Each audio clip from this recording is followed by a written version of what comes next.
In today's programme, we hear from Mohammed Hanif, an award-winning Pakistani novelist and journalist who looks back on a memorable moment from his childhood. The first time I saw Ustad Nusrat Fateh Ali Khan, he was stuck in the door of a van, and I feared that he might never be able to get out. I was 8 and had never seen a man so enormous. Nusrat was not yet the global music sensation that he would become in a few years, but he was already a rock star in my hometown. His annual concert meant deserted streets, the whole village pulled an all-nighter, even old women who never ventured out sat on the rooftops and listened. I, of course, didn't know anything about him or his unique brand of qawwali singing. Like every other 8-year-old who got excited whenever they saw a new vehicle, I had been chasing the van as it rolled into the village.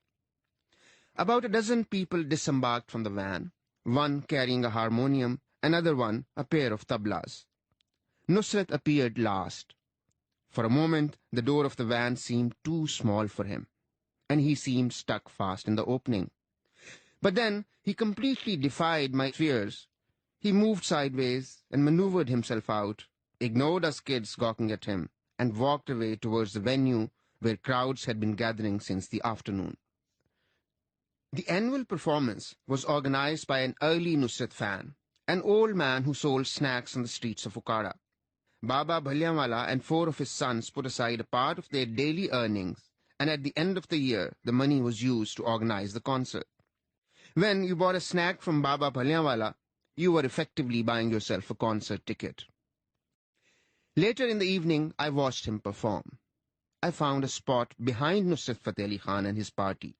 So I watched the audience watch Nusrat. I didn't understand the lyrics. An 8-year-old can be forgiven for not understanding the intricacies of Sufi love songs, but I think I understood something about the performers. The men behind Nusrat clapped their hands in rhythm with the tabla beat and joined in the chorus when Nusrat descended from his solo vocal flights. I watched him from behind, his massive shoulders bobbing and his small hands jabbing the air. I was mesmerized by the audience. I had never seen grown-ups do such silly things. A school teacher swung upside down from the tree branches. Hard-working farmers gyrated to Nusrat's hypnotic sound. Others just sat there on the dirt with their fists raised in the air. Periodically, a small group got up, walked up to the singing party, and showered them with rose petals and 1 rupee notes.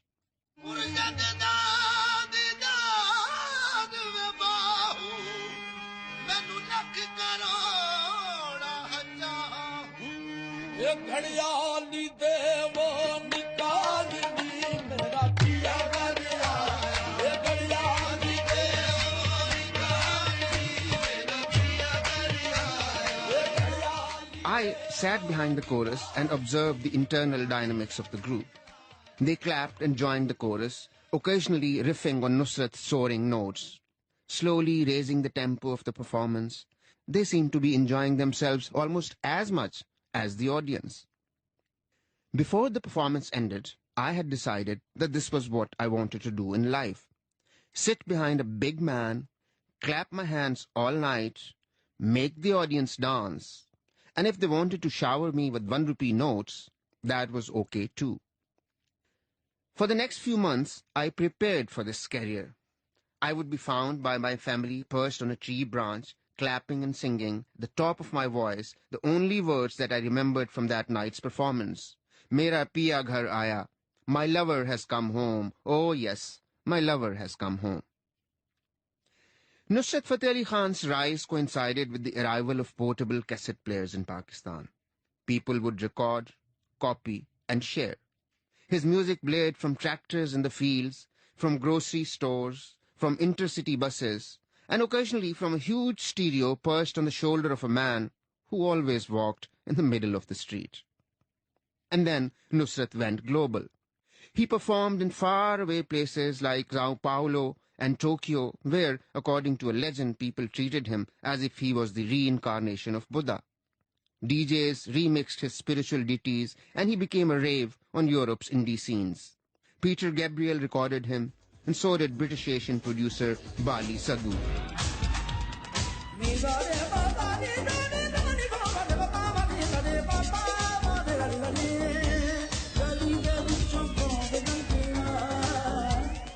Meanwhile, people back home, those who had followed him on his village concert circuit, started to complain that Nusrat was losing his purity.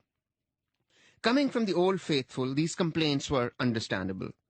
His name had become synonymous with spiritual, soaring melodies, hypnotic beats, everything associated with the East in the Western imagination. You want a piece of music for the climax of a movie called The Passion of Jesus Christ?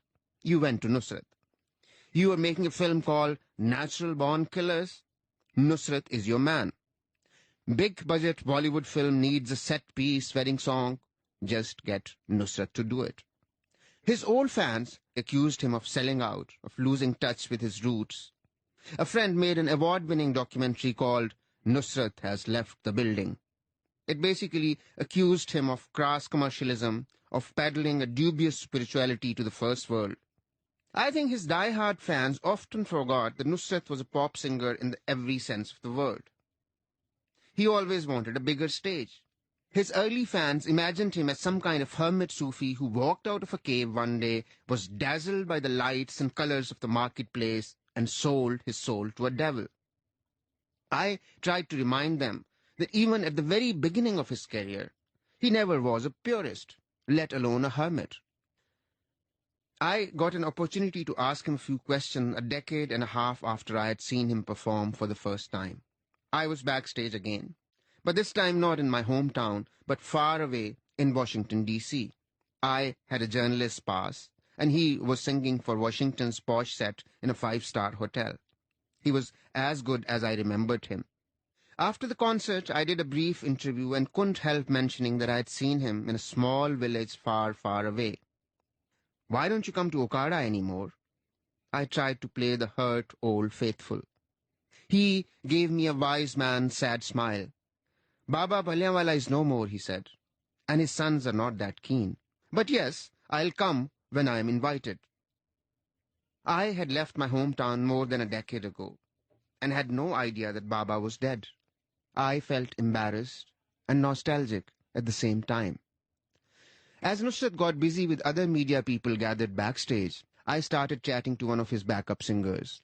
In fact, to a young man my own age who had sat right behind Nusrat through his performance.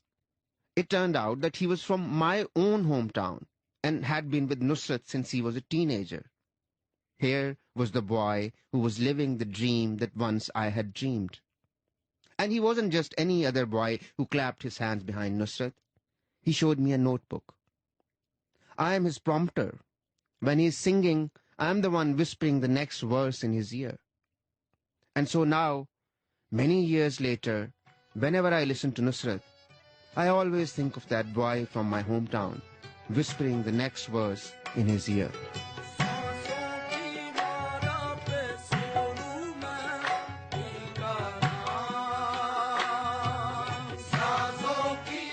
That was the great Nusrat Fateh Ali Khan, one of his most famous songs, Sanson Ki Mala, concluding the final programme in the series Sleevenotes, which was written and read by Mohammed Hanif.